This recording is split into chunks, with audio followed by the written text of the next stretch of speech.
Good to go? Yes, sir. Yeah. Okay.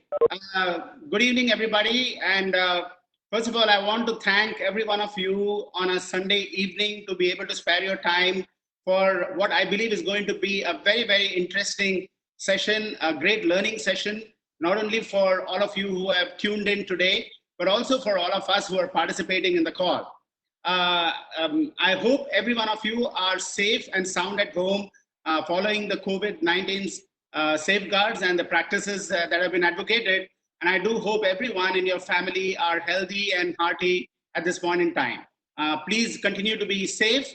And these videos are actually our Atal Innovation Mission's initiative to be able to keep our young students who are part of the Atal Tinkering Labs. And we have, as all of you are aware, all the parents who have logged in and all the teachers or whoever has logged in, you must be aware about your children going to these Atal Tinkering Labs and doing wonderful things, wonderful innovative things. So I want to thank all of you who are, especially the parents who have joined in, because this is our first online interaction with the parents.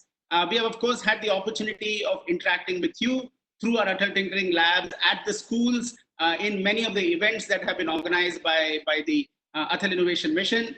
But this is the first time I'm having the opportunity to be able to directly connect with you. And you are a very, very important part about Atal Innovation Mission initiatives. For after all, the Atal Innovation Mission's focus is very simply on the future of our country. And, and the future of our country is based upon all of you, parents and teachers who are nurturing the young children in your homes to be able to realize their full potential. And every child has a great innovative talent inside them, latent inside them. And how do we ensure that we bring this talent to the surface? Because we have 1.4 million schools in our country. We have more than 600,000 higher secondary and secondary schools. And we have a very large 150 million young students will be entering into the workplace over the next 5 to 10 years.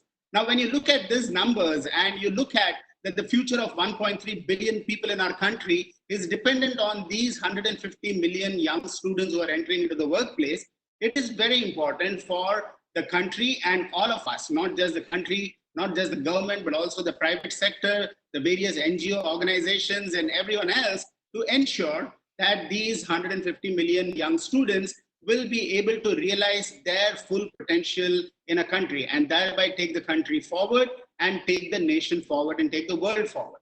And that is why the Atal Innovation Mission was set up. We have set up 5,000 tinkering labs across the country. More than 2.5 million students are participating in these Atal Tinkering Labs. And as you are aware, or you may be aware, these labs are equipped with the latest of technologies like 3D printers, robotics, IoT devices, miniaturized electronics, augmented virtual reality, do-it-yourself kits. And with these do-it-yourself kits, your children who go to the school are able to learn how to innovate, how to solve problems. They see problems in and around the community they live in, and they start becoming problem solvers. And they are not just learning classroom physics, chemistry, maths, and all those subjects which need to be learned, but they're also becoming innovators. And that is the entire objective. How do we ensure that we realize the full potential of your child as a problem solver, as an innovator? How do we ensure that they are able to realize their aims and their aspirations? Every parent's dream is that their child's aim, their aspiration should be met. Every parent's dream is that their child should be able to realize their full potential, whether it is a boy or a girl, whether you come from a a higher society background, or do you come from a middle class background, or you come from the remotest districts of our country. We want to make sure there is an equal opportunity for every child to flower, to blossom, and to be able to attain their full potential. And that is why this particular session is so very important. And in this session, we are delighted to have with us Ms. Soledad Herrera. Ms. Soledad Herrera is the Chief of Child Protection and Child Rights in the UNICEF in India. And of course, she has a fantastic background. I just read it out for you. She has been working with the UNICEF and other United Nations agencies for the last 14 years holding different positions in child protection, management, and emergency response in Latin America, Africa, headquarters. And now she's currently based in Asia, in Delhi. So we are very fortunate to have her here in Delhi and to be able to take care of a very important point. I mean, when we look at the large number of students and young students who are in India and the need for ensuring child protection, there are many problems that you are aware. How do you ensure that the child is protected not only within the vicinity of where you live, but also outside when they go to the school, when they come back, they are accessing the net, and so on and so forth. You know, you have the exposure of the child to different interactions, not only through social media, but also directly or indirectly are many. So how do you ensure child protection under these circumstances? And during her career, she has worked in the area of legal reforms, juvenile justice, alternative care, gender-based violence, children and armed conflict, and birth registration. And these are not in just ordinary areas. She has worked in very, violence-prone areas, in the areas of emergency and management. She has coordinated the response to the border areas of Sudan and South Sudan, refugee crisis in East Africa and Great Lakes. And she has also been involved in the emergency response in the Horn of Africa. So, Ms. Soledad, it is indeed a pleasure, and it is a great privilege for all of us for you to be able to join this session. UNICEF and AIM have been working together on many initiatives, as you may be aware. And one of the last important initiatives that we had worked together was to ascertain and bring awareness about children's rights, not only to the children themselves, but also to the students as well as to the parents. And we had adopted 100 schools, UNICEF and AIM together. More than 14,000 students became aware of what children's rights are all about, so that they first become aware that these are my rights as a child. Every child has some rights, and these rights should be exercised by them. And they were able to get an idea about it. And not only that, the parents, the teachers, the communities also got aware of it. And now I'm delighted to let everybody know that Atal Innovation Mission and UNICEF are forging this partnership on multiple initiatives. And this is one such initiative where the topic is all about mental health. You know, we all talk of physical health. We talk of physical well-being. Everybody knows about physical well-being. We want to do exercise. We want to look like Salman Khan, or we want to look like one of those beautiful actors on the movies. But there is a lot to mental health, the psychological aspect. You know, are we developing psychologically? Are we the realization of anybody's potential is completely based upon the psychological well-being. And that is an area of focus that is going to be of this talk. And in this, parents, teachers, everyone in the society plays a role. And therefore, we are very, very happy to invite all the parents on this call. So with this, Ms. Soledad, I would like you to share a little bit about the importance of this topic, mental health and well-being and child protection. And with that, we have a series of questions which have already come and which I'll be requesting you to respond to. And at the same time, we will also be encouraging all the people who are on this call to log down their questions, note it down, send it on the chat basis to our people. We will be taking questions from you, and we'll be responding to that too between 4:30 to 5. So up till 4:30, up till 7:30. So up till 7:30, we will have a set of questions we already have got, and after 7:30, we will be having another set of questions which we will solicit from all of you. So with that, Ms. Soledad, please share a few things about your initiative and yourself. Thank you very much, Mr. Ramanan, and really a great pleasure to be with all of you today. As you very well said, really appreciated for all the parents, the children, I understand, and even some teachers that are spending the Sunday listening and contributing to this discussion, which is so important, not only for the realization of the children's rights and also the well-being of themselves, but also to contribute to the vision of Apl Innovation Mission, which at the end of the day is about creating a vibrant, productive, and innovative society for which we need to have healthy and children that are whose well-being is assured. So maybe, Mr. Ramanan, I'll take just 1 second to just tell also people what is UNICEF to start with. UNICEF is one of the United Nations agency. It was created in the aftermath of the post-war, Second World War, and it was created because of the realization of the huge needs that the children had then. It was supposed to be created just as an emergency post-war agency, but of course there was a full realization that the needs of the children across the world beyond Europe were huge. In India, we've been proudly supporting the country since 1949. So last year, actually, we celebrated our 70 years old. So UNICEF runs a wealth of programs in the area of education, child protection, water and sanitation. So we cover a very sort of large wealth of topics because children are human beings, and human beings are in need of a lot of things, right? It is not only about dealing with education, it's not only about dealing with health, and within health, it's not only about dealing with one component of health.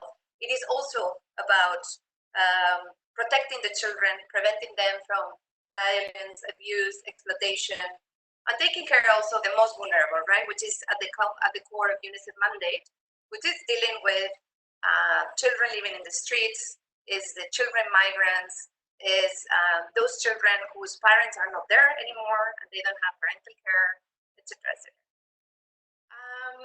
Now, the topic of today, right?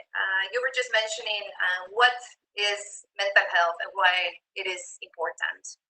And the first thing to really emphasize is that mental health is just one side of the coin of health. We all care about health, right? This is an essential thing that we all care. But a lot of times when we think about health, we only think about the physical health. You know, sometimes we think about how much time we spend as parents, right? Talking about, for example, or how much we invest in dental care. Yeah, can we compare how many times you're taking your kids to look into their teeth? This is how much you've invested really in taking care on their psychosocial well-being. Let me just put things in perspective. WHO has estimated that 1/4, that means 1 out of 4 of us, we will go through mental illness in the course of our lives. I don't know how many people are listening to us today, but it means that if we count 1 of each 4, 1 will suffer some mental health. That might sound scandalous to some, but if we think about it, how many of us we've gone sick, physically sick? Many, right? So why it should surprise us that as we've had injuries, illness, flus, now coronavirus, why it does surprise us that we will go through some sort of mental issue at some point in our life. This is something that needs to be part of our life, needs to be acknowledged. We need to learn about it. And of course, we need to sort of break the silence and the stigma that is surrounded about it. In India, there are some estimations that around 150 million people, out of which as many as 50 million children, that's more than the size of my own country, Spain, 50 million children might be facing mental health challenges. And in India, 80 to 90% of those that are facing some mental illness or disorders will not seek support. This is how big the crisis is. But it's not only just about the size. It's not only about numbers, because we normally think about in India. It is also about the implications that it has. And I really appreciate Mr. Ramanan, how in the beginning of the introduction you talk not only about mental health, but you already introduced the words of psychosocial well-being. Mental health is not just the lack of disorders. It is not just brain dysfunctions. It is much more than that. And it is about having a complete well-being from the point of view of physical, emotional, and psychological. And it has to be much more and much broader than that. And it is, mental health is the foundation through which we will be able to have important elements such as autonomy, self-efficacy.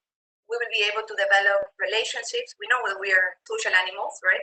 We cannot live without these social connections. And our ability to love, which is so much connected to happiness. Excellent. That's a perfect introduction to the topic, and I want to thank you, Ms. Soledad. And I want to bring attention to the 3 points that you mentioned, which is very important. The physical well-being, the emotional well-being, and the psychological well-being of everybody is very important if a person needs not only to achieve anything that they want to achieve. And the other important thing is, you brought out a statistic, which is very important. Is 1 in 4 have some sort of mental health issue. Now, I'm not surprised with this because 1 in 4 would also have a physical health issue or probably more. So the thing is, there is always a certain tag that we associate with mental health, and we are afraid to talk about it.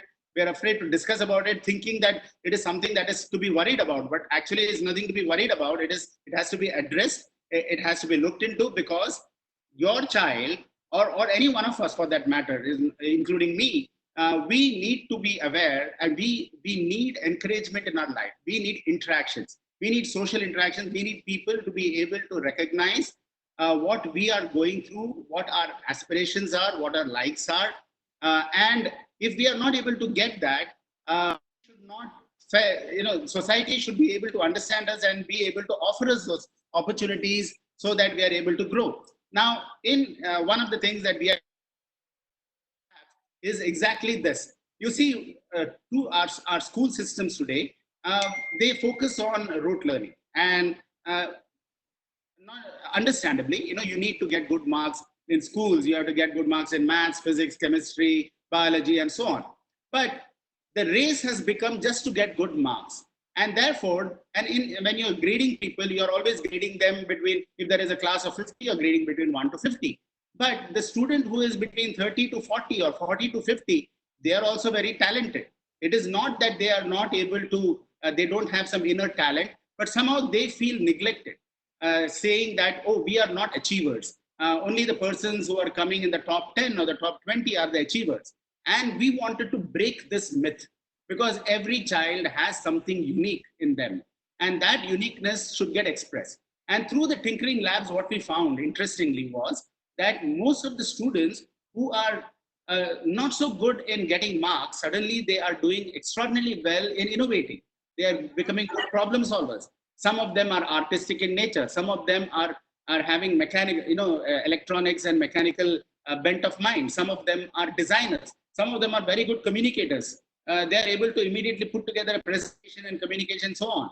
And so when we started launching challenges, Atal Tinkering Challenges, what we found is when they form small groups of people where you have four students who are working together to create an innovation, suddenly the innovation comes alive. The children feel that they have participated, right? And they have been able to contribute. And their sense of confidence, self-confidence increases tremendously. And as a result of which, they also become confident in life.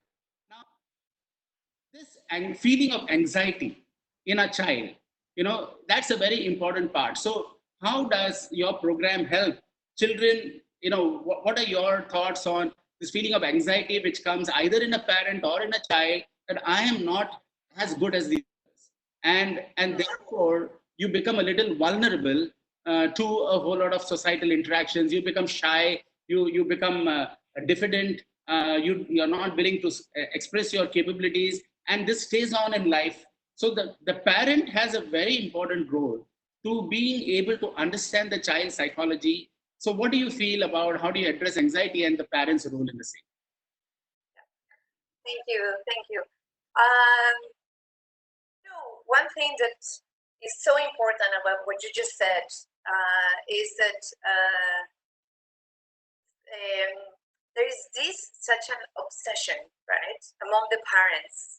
And I haven't been very, very long in India, but Mr. Ramanan knows that I have certain Indian connections as I'm married to an Indian citizen. And I've seen sort of the tremendous pressure, right, on the scoring part.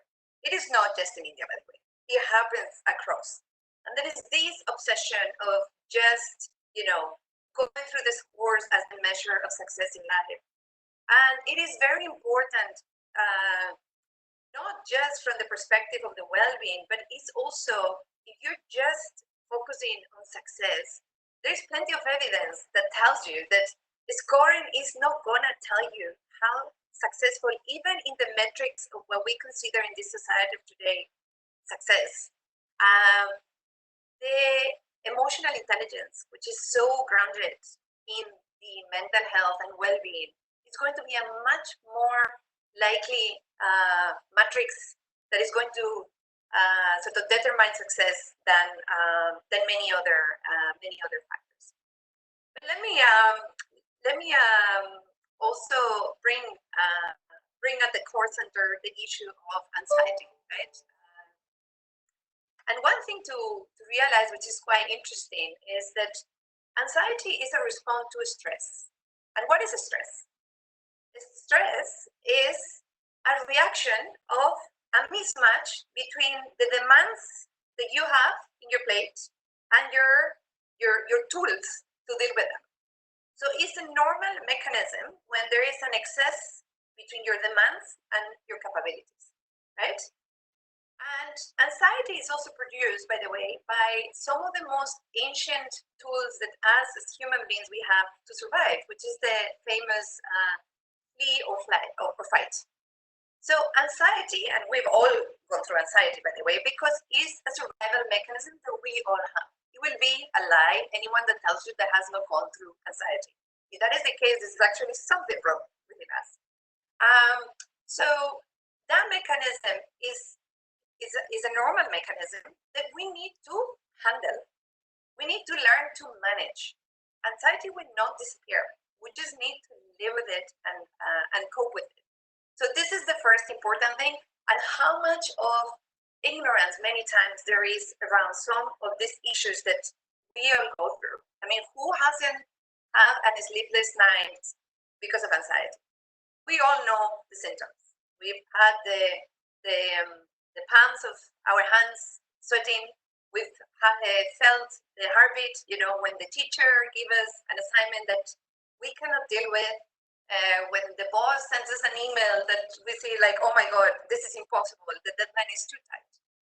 This is a normal reaction that prepares us and actually gives us this sort of boost of energy to cope with it to some extent. Unfortunately, this is a very ancient kind of reaction that sometimes it doesn't meet the requirements of that mismatch, right? It is very much geared towards giving us physical strength, which is not going to be that helpful if you want to hand over that difficult assignment that you have in hand. The other thing that I want to bring to the discussion is that a lot of times we have this incredible romanticized idea of childhood as a period, how good childhood was, no worries, no concerns. I mean, how quickly we forget.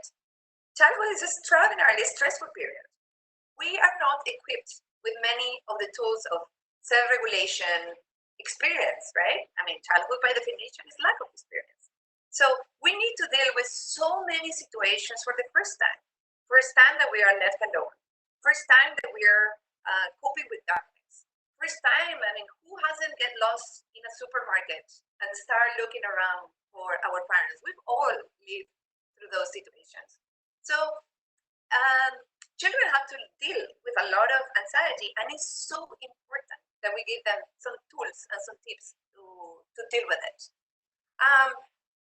So having said all this, what are the critical things that we need to take into consideration? The first one I already mentioned. We need to learn to identify it, right? So we need to know when anxiety has hit us, and we need as parents to know and be able to observe when there is anxiety symptoms in our in our children. We need to listen to their concerns. This is another very important point. It doesn't matter whether the objective causes of anxiety are justified or not. If your child is feeling anxiety, it is real. Because for him or for her, it is real. So it's happening. So you cannot just dismiss it. And don't say, don't worry, it's going to be fine, because the concern is there. You need to tell them and acknowledge that is there. And that leads me to the third thing, which is try to help them to reframe that anxiety.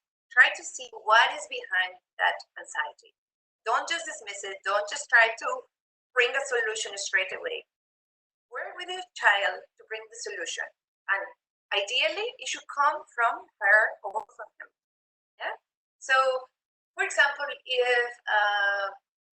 if your child comes one day and says, "Oh, I will never answer to any question in class anymore," yeah. What the reactions of many parents would be? How can you say that? It's very important for your scoring. You need to be active. You need to answer. Now, instead of just reacting, why don't you sit with your kids and just try to realize what is behind that? Maybe what is behind that is that your child maybe is in one of those periods where he or she is very conscious and very sensitive to social rejection, right? They're very scared of their peers laughing at them. Maybe he said something a few days ago and the entire class laughed at him or her. And maybe this is what is behind that level of anxiety. Maybe it's not about the scoring or not about the teaching. So maybe by talking to your child and realizing that, you can maybe help him or her understand, well, you have a lot of friends already. Your friends never stop talking to you. You have your friend John or your friend Ashraf that just called you yesterday and is still talking to you. And maybe you help them to realize that this fear of social rejection is not there. The last thing I will really tell the parents, we need to all learn when anxiety levels are reaching certain threshold for which you need to seek specialist help. And we need to know when those are, when the anxiety is very prolonged, when it's having physical reaction, sleepless nights, lack of appetite. In older kids, when it's leading to social withdrawal, for example. We need to realize when those symptoms are there, and we need to be open and proactive, just as you do whenever your kid has some small headache or some small fever. It is better to seek an evaluation and see whether the child will benefit from some sort of counseling service. Excellent. You actually, Soledad, you brought out something unique in this particular last few minutes, and you brought out the fact that a child's world is a very different world than the world of the adult. A child's world is full of new experiences, new learnings, new environments. They are facing that for the first time, and therefore, in such an environment which you have not had an experience to deal with earlier, the stress levels can go up, and you may start thinking because of somebody else is able to react to that situation better than you. You start withdrawing, and you start feeling maybe a sense of inferiority, maybe a complex that you develop because you're constantly being pressurized. Hey, that other person is doing it, why can't you do it? And so on. And actually, this is one of the reasons why we also set up tinkering labs, because we wanted the children to freely go into an environment where there is no pressure for marks. There is no pressure for you having to prove yourself to anybody. You go there with a spirit of fun, of entertainment, but at the same time, you are seeing how you can be a problem rather than just learning something which is being dumped onto you. You are seeing how I can apply whatever I have learned into creating a solution. And when you create a solution, the child becomes extraordinarily alive in terms of its ability to have confidence in yourself. And I'm always reminded of Swami Vivekananda's very famous, if you have a belief in thousand gods and goddesses but do not have belief in yourself, you're doomed.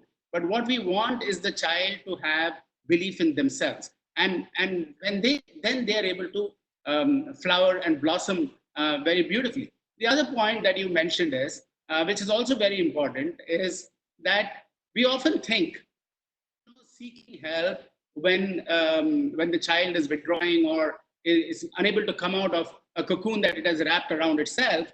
We often think that going to a doctor or a specialist and getting help is something that we avoid. But we never avoid that for physical problems. Whenever a person is having fever, immediately you go to a doctor, you feel that is fine. But when there is, let us say, a fear or an anxiety in a child, or something that you're able to see, you feel reluctant. And I think that reluctance should go. And as you very rightfully said, seek help whenever there is help required. But first, you should have an open mind.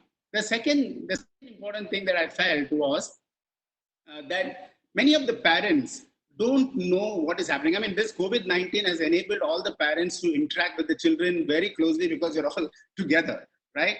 But in normal times, you don't even know what is happening in your child's life. You just know they're going to school, and then you see someday the remote report card, and then you jump at them. And in fact, the biggest fear for every child is not only they get scolded in school, but when they come back home, they get punished at home also for not having achieved their parents' aspiration, not their own aspiration.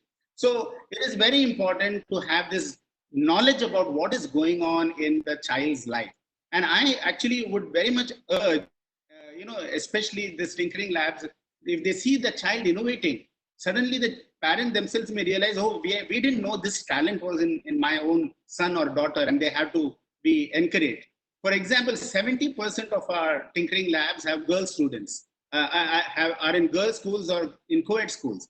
And in the last marathon that we ran, tinkering marathon we ran, more than 50,000 students participated, but 33% of the winners were girl students. Now, how many of the girl students' parents have actually seen what that daughter has been able to do? I hope everybody who's on this call have actually sat down with their child and seen what is the innovation that you did, which won an award or which won some recognition in the Apl Tinkering Labs. And that sort of dialogue and knowledge will become very important. Now, I've been reading some articles on positive parenting, but you are an expert. So what is the science? I mean, when I was reading it, I realized that I have not done many of the things as a parent.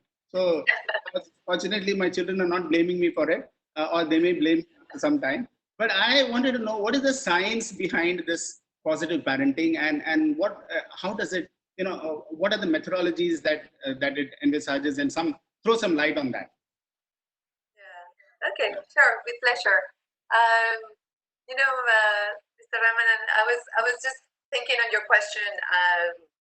When I was a kid and I was in the class, the teacher asked us to identify what was the most difficult career and role in life, right?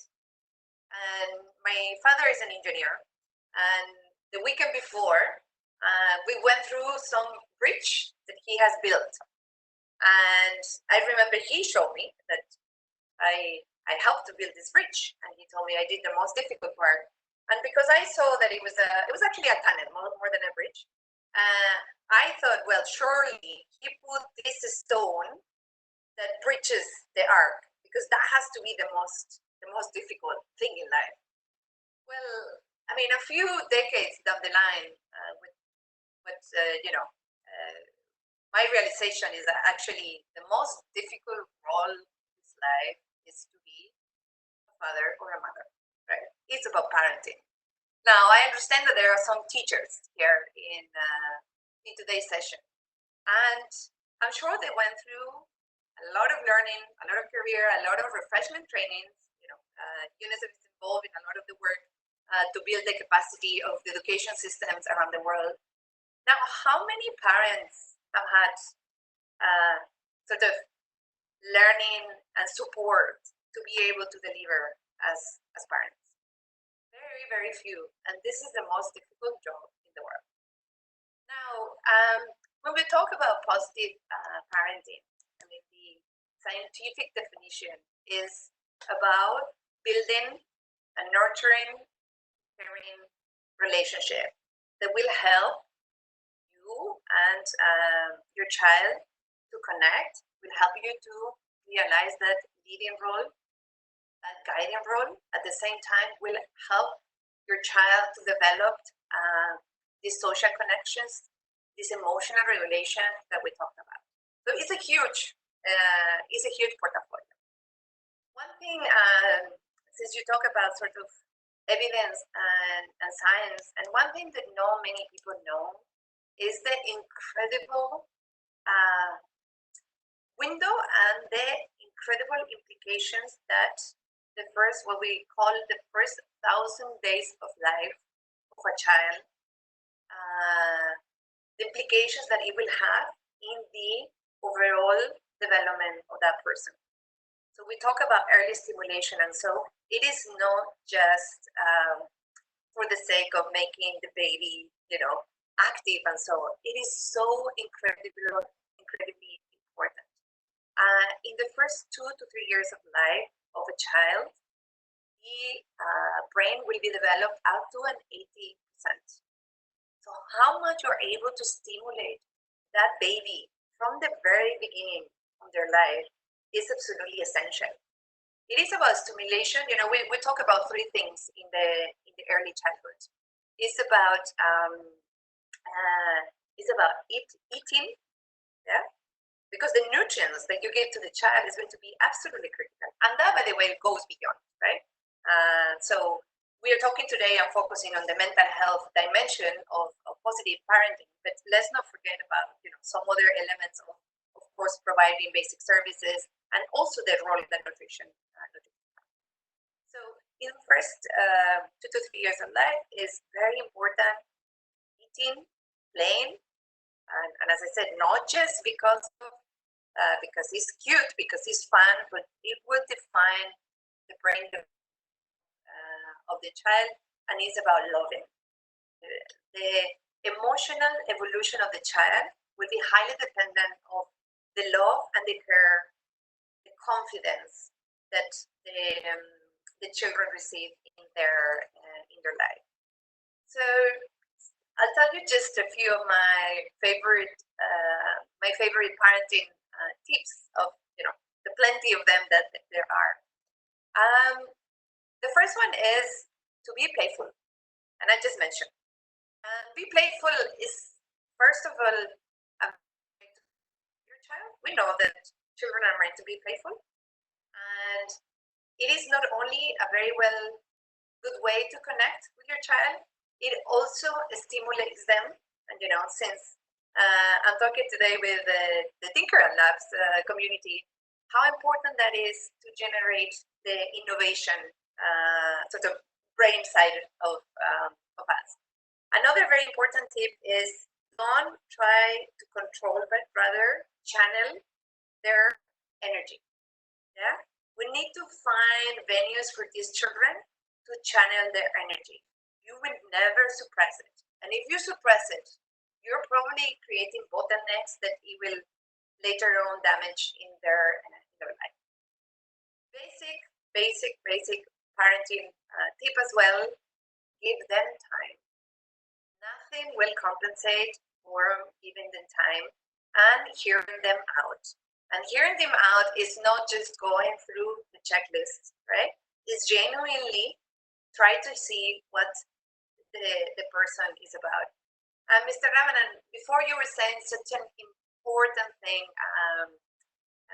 that the key of parenting is just to realize that everybody comes to life as a full, worthy, complete being that will just flourish on their own. It is not a bonsai that you're going to cut and trim in the way you want. It is, a flower, probably a wildflower, that you just need to keep watering, and the flower will develop on its own. It will be purple, it will be red, it will be, tricolor. You need to water them and see what is the shape, the form that this full human being is going to bring into the existence. Another important tip: be real. Yeah, don't be a fake dad. Nobody's perfect, and a lot of rigidity is bringing a lot of issues into their children. It is about being genuine and showing to your children vulnerabilities. Showing vulnerabilities is a symptom of strength, and this is something that needs to be very much embedded into ourselves.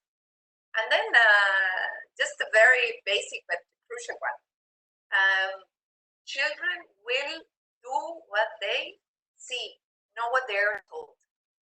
This is completely sort of based in science. It doesn't matter how many times you tell a kid something.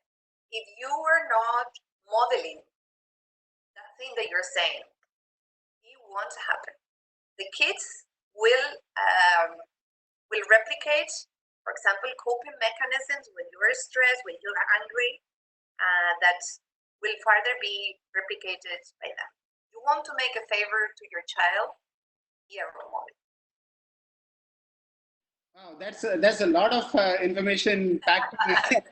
And I think every one of those points are so very important. The first point that you mentioned is play with the child, and that means you have to become more than a parent at some point. Yes, being a parent is important, and you always feel you have to teach something, but you also have to learn to become their friend, so that you are able to listen to them and not just constantly advise them and tell them that this is what you should do and this is not what you should do, but allow them to learn on their own. That is the first part, which is very important, because it's only in a playful atmosphere, in a spirit of engaging, where someone doesn't have any problem in expressing themselves. And today, fortunately, I find my children are speaking more than me at home and advising me on many things. But but I think I'm learning a lot because of that. But that is very important. That capability comes actually even very small, because children question basic things. And when they question you, you should not say, hey, don't ask me that question. That's a stupid question. That's where you kill the child's curiosity, interest, and it's questioning the status quo. And you suppress its capability of being an innovator. The second thing you said was channelize the energy, because they have unbridled energy. And we normally like to watch our TV shows and so on and so forth, but find the time to be able to engage with them. The third very important thing is hear them out, listen to them, what they are saying, right? Rather than immediately tell them, what you should do. And the other point that you mentioned, allow them to flower as a wildflower, because every human being is so unique. And every human being, the whole progress of civilization is because of all the unique persons in this planet. Everyone had a different idea. You had an artist, you had a sports person, you have a engineer, you have a writer, you have a poet. All of these go up to make our world, the world that we live in. And therefore, the ability to nurture whatever talent and interest that the child has and be allowed to flower in its own way, that is very important. And as you mentioned, and also not wanting, we have grown up. I know that 15 years ago, every parent in India wants their child to be only an engineer or a doctor. And then 10 years back, only they want to become IT consultants, because that's the most paying job. And everybody wants them to fit into a certain shape, which they think is important. But the child may have so many other talents, and so you should allow them to grow into what they can become the best. And it was Steve Jobs who said, that the world has been built by all those crazy people who did things which others felt was crazy, but they did that, and then the world advanced. And so this has been great what you have said. I believe UNICEF has got a module which they have launched and which is accessible on their website, and they also have a quiz. Can you just throw a little light, and then we'll take up questions on that? Yes, of course. Pleasure to do that. So obviously in this coronavirus new era, and by the way, it is important to recognize that this is probably the biggest social or psychological experiment that the society has ever conducted, right? So I think in the corona era, the effects of the current situation, the lockdown, the stress related to it, and the uncertainties is leading to a further increase of an already sort of under-recognized mental health crisis globally, and of course India doesn't escape from it. So UNICEF has been working with a wide range of different partners in a also wide range of initiatives related to psychosocial support. So we're just showing this manual, which is an example of some of the work, and also something that we thought that is particularly useful for this community of children, parents, and teachers.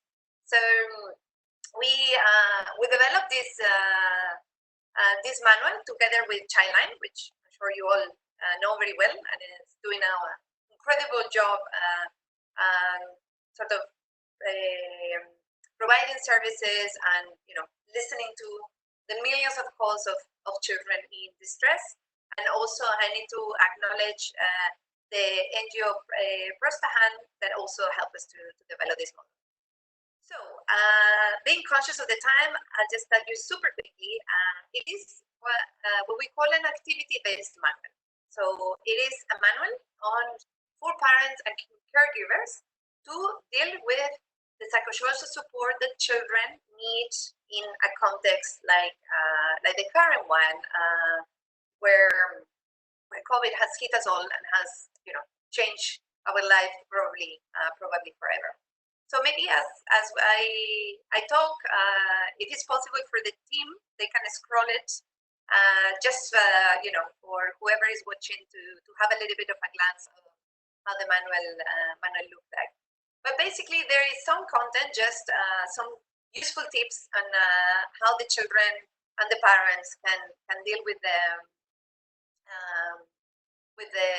some of the psychosocial effects of the current COVID situation, some of the things that might happen related to violence, safety online, as we are seeing on the screen, that is very important. And here we start moving into the toolkit, and we have two different age groups. One is a toolkit that is for 6 to 10 years old, with activities that obviously are fit for that cohort. And since I understand that today most of the children are between 7th to 10th grade, we have another set of activities that are also targeting children from 11 to 19 years old. So we have quite a great set of different activities, and I'll just mention a couple of them that are my favorite ones. One is about gratitude sheets. And we know also that this is a very important activity that you can do and will increase your well-being. Here they are. So this is about some pictures where you will have some of the heroes of the COVID situation, and we can send some, the children can paint and play, build the stories, and also send gratitude messages to some of the hidden heroes. Oh, and this is my second favorite. So this, I'm sure you know about it. It has a strong tradition in India, which are the Mandalas. And by the way, these geometric figures, by painting some of this, the brain creates brain waves that also contributes to our well-being and make us calm and so. And we've also included some reference to animals, because we know that children are more connected to our biological self, and a lot of the children are connected to animals, right? So the idea is also connect through nature and also do this calm exercise by also connecting and think about some of the qualities of the animals. So anyway, there are many more, but for the interest of time, I will stop there just to say that this is a resource that UNICEF with Childline has developed. Of course, it's completely available, and we just put it at the disposal to whoever finds it beneficial, useful, and hopefully even fun.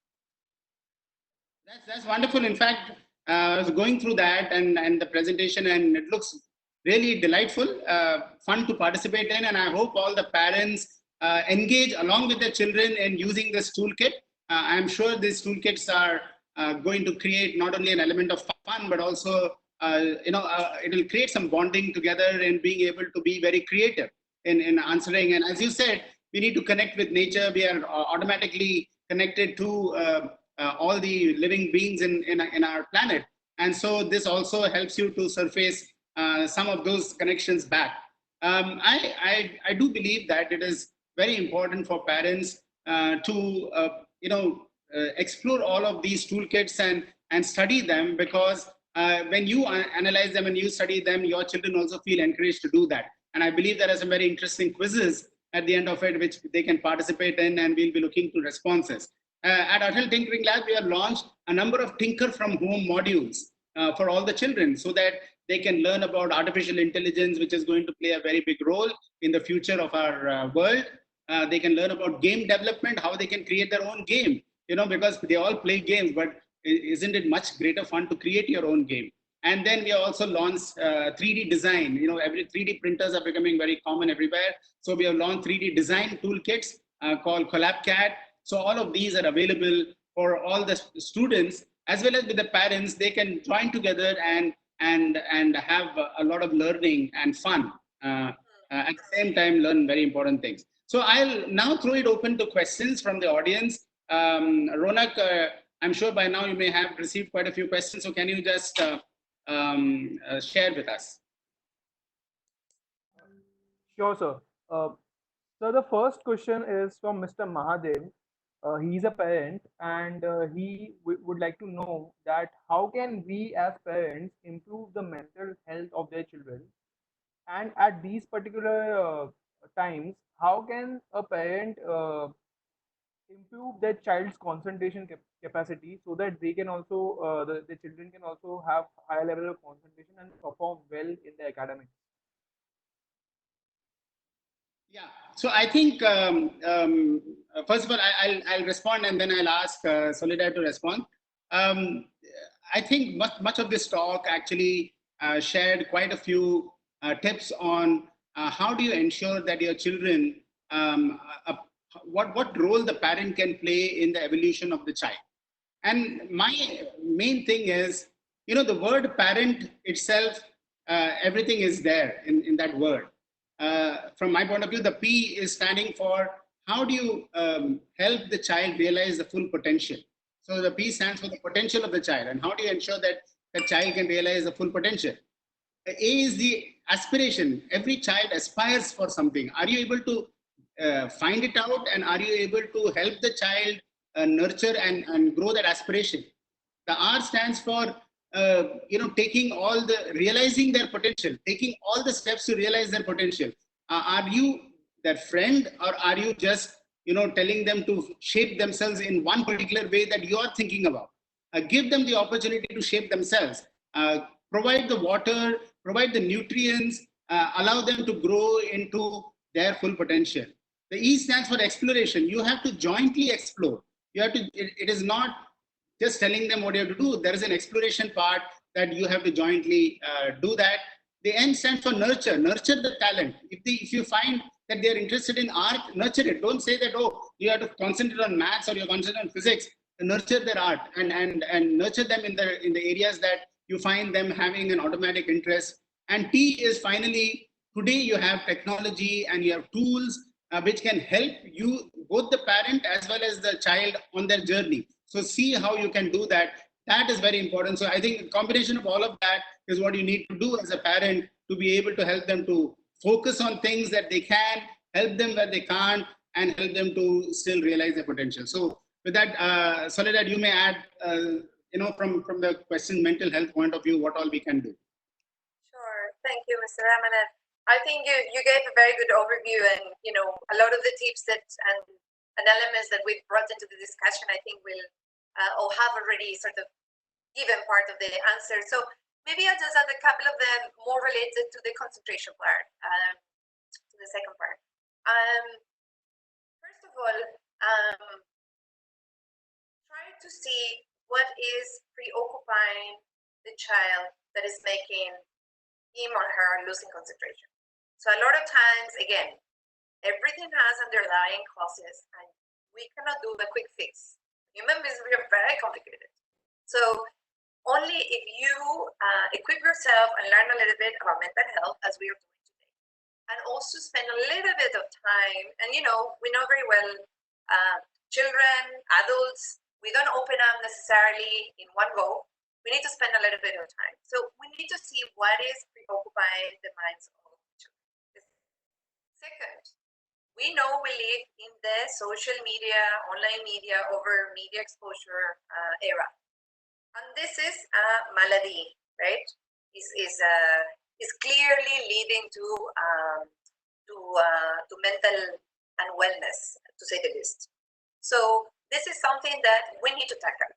Yeah, I know it's a difficult topic for the parents, but you need to help your children negotiate rules. Yeah, try to set up time frames in which 1 hour, 2 hours. It depends on the age of the child, etc. But try to bring discipline and management of that devil device called mobile phone and tablets, etc. So a lot of sort of concentration issues is because hyper stimulation, and we need to address that. And this leads to the importance of sort of helping children to develop mindfulness. There are a lot of techniques available, and India has a strong tradition on meditation, yoga, and some of them are, I mean, these days there's a lot of tools to make that fun. And this is just about, experiences 2 minutes of silence, 5 minutes of breathing exercises and so. But mindfulness is important, and we need to teach our children how to do so. Great. Yeah, Ronak, we can take on maybe one or 13 state offices, and we cover around 21 states in the country. So our presence is quite large. So we work, I think I mentioned earlier, we work in issues of education, in issues of water and sanitation, health, nutrition, education, social protection, and social policy in general, as well as in child protection. So we prioritize in our work working for those that I think I also mentioned in the beginning that are most or less in the sort of lower level of the socioeconomic status, right? So we work a lot with a lot of the districts where the socioeconomic indicators are lower. We work with some of the scheduled tribal castes and groups in the country through community-based interventions, through civil society organizations, and of course our main role is to support the government. So we work with a wide range of line ministries and departments. In my case, for example, I work very closely with the Ministry of Women and Child Development because of the role that they have on the child protection services. To give you some sort of concrete examples of things that we do. For example, we work a lot to strengthen the capacities of the system to deal with children that are without parental care and go either to childcare institutions or those that are put in foster care. We also work to prevent issues of child labor, for example, and also those that are connected to issues of social norms. Yeah, perhaps I kind of regret that we haven't talked more about issues of boys and girls and sort of gender issues with also how we raised our children, which are so important. But all of course, the gender variable in Indian society plays strongly. We know that issues of violence, vulnerability, access to jobs, access to education, issues of child marriage affects differently. So we try to address some of these gender barriers, work to prevent child marriage, for example. This is another of the priority programs. To do that, we work with panchayats, with the Anganwadis, with the AAAs. So we work with all range of different partners to address the vulnerabilities of some of these communities. Yeah, thank you so much, Ms. Soledad, for that very important information. And in fact, it's a very good question that was asked, because we have 22% of our country still below the poverty line in India, and 44% of our country is still agri economy based in the rural districts and in the hilly districts of our country. And so there are many children who are not able to still go to school. You know, it's while there are many children who are going to school, but there are many children who are still not able to go to school for various reasons.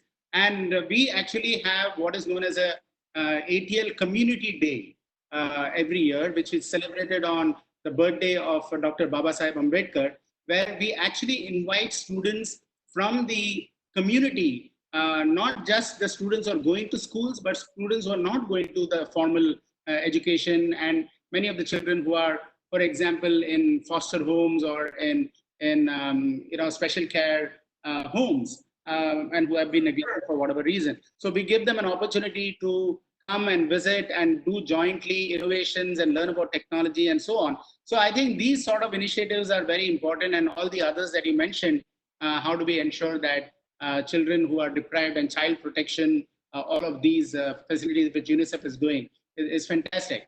And by the way, I just want to also inform all the people that we had launched an Apl Community Day challenge just last month on Babasaheb Ambedkar's Day, and the closure for that has been extended to May 17th. So we had initially planned to close it around May 1st, but because of the lockdown, it's got extended to May 17th. So the new closure date for that is May 17th, and here we are expecting young students to innovate and tell how they can come up with an innovation of their own which can solve a community problem. So that is the objective, and I'm sure we're going to see some wonderful innovations and results out of that. So with that, I think I'd like you to say a few words in closure, and then I'll wrap it up. So anything that you would like to finally share a little bit and sort of summarize? Okay, sure. No, thank you so much, Mr. Ramanan, and thanks everybody that has been listening and also posting the questions. It's been a pleasure to have this dialogue with you. Maybe just a couple of final thoughts and tips also in a coronavirus world. But before I get into that, I just perhaps just wanted to think a little bit through a little bit more about what we talk. We just talk about boys and girls and the different roles that they have in society. I was just thinking to share one result, very interesting result of the longest longitudinal study that has ever been conducted. It was conducted by Harvard. And do you know what was the measure that was defined as the most critical in success of the boys and girls that were studied through very long sort of period of their lives? Mm-hmm.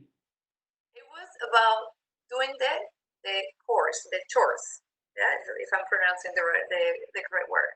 Yeah. Now, that is absolutely part of the lives of a lot of the girls in Indian society. But how many boys are doing the chores? Mm-hmm. So let's just think about that. And it is not a minor thing. It has a very, very important role. And even, for those parents that are listening to us, even just by asking your boy children to contribute to that is going to have an incredible impact in the Indian society. Now, just to conclude then, just a couple of final thoughts on the coronavirus era.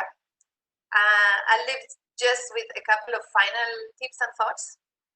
One, if there is one thing, and again, I know that there is a lot of children and parents that are listening to us. One thing we can do for our children is give them a platform to empower them. So they not only sort of, I'm not saying, as I mentioned before, to completely dissipate any fear to coronavirus. We have to be fearful of coronavirus. But let's understand and quote the fear in the right terms. And once we do that, let's also empower them so they are only part of the problem, but also part of the solution. Yeah? By explaining to them that if we stay at home we are contributing to solving this global pandemic, it is a very powerful thing. We tell them that by staying home and spending less time with our grandparents, we are actually protecting them. This is very, very powerful. And we teach them well how to wash their hands with different mechanisms and ask them to teach their smaller children, and so we are empowering them and giving them a voice and a purpose. And I'll just conclude by really reemphasizing that as it happens in any crisis, in any crisis, there is an opportunity. This is a very unprecedented time. We are having a unique historical moment in which all societies, we are connecting against a common threat, and also in which families are connecting as probably have never done it before. Don't lose that opportunity. Don't look back and think, oh my God, I was so stressed with my work, with my video calls, trying to cook. I lost that window of opportunity. Many of the children are looking up at this unique opportunity to spend more time than ever with their parents. So make sure that you all make the most of it. Yeah, that's wonderful, Soledad. And I have to say that I'm now doing all the chores at home, and my body is aching because of that. But still, I'm now able to realize the what my wife and all the other ladies in the family go through. So they're giving me a taste of that medicine. But on a serious note, I think you ended on a very important point, and that is, how do we ensure that we empower the child? And it is all about empowerment. And empowerment means giving them the freedom and encouraging them to be able to tap that inner resource which they have, so that they can make a difference to the world. And your children are going to make the difference to the world. I mean, our children are going to make the difference to the world. The future of the world is completely dependent on these young kids who are growing up and who are going to create a new destiny. And they are capable of doing that. So when we are empowering them, and the Atal Innovation Mission is embarked on that initiative, how do we empower the children to think differently, to become problem solvers, to become innovators? And you'll be very glad, you were telling, we should tell them how to wash their hands, etc., etc. But I'm amazed that some of the Atal Tinkering Lab students, and I'm sure the parents are very proud there, some of them have come up with innovations. 3D printing, they're using 3D printing for creating masks. Some of the students have come up with contact tracing solutions, software solutions. Some of them have actually come up with solutions by which, instead of ringing the doorbell, you have a sensor technology integrated in the bell. And so as soon as a person comes, it will detect that and it will ring the bell. So, you have all these innovations happening by young kids between grade 6 to grade 12. And the parents will be surely very proud about it, because they are becoming the protectors now rather than just being protected. And that's the transition we want to see. We want our children to be protected in the initial stages, so that they can become the protectors of the future, and the future that we all so richly need. So thank you so much, Ms. Soledad, for your participation. Thank you all the parents and the teachers for participating in this very, very, I would say this is one of the most positive, thought-provoking sessions that are there. I have learned a lot in this process. Thank you so much for sharing your experiences as well as your thoughts on this subject. And I'm sure the parents would have found it also very useful. I'm sure we'll have many more such dialogues going forward. Everybody be safe from your home, and be happy. Thank you so much. We will. Thank you, Mr. Ramanan. All the best to everybody. Thank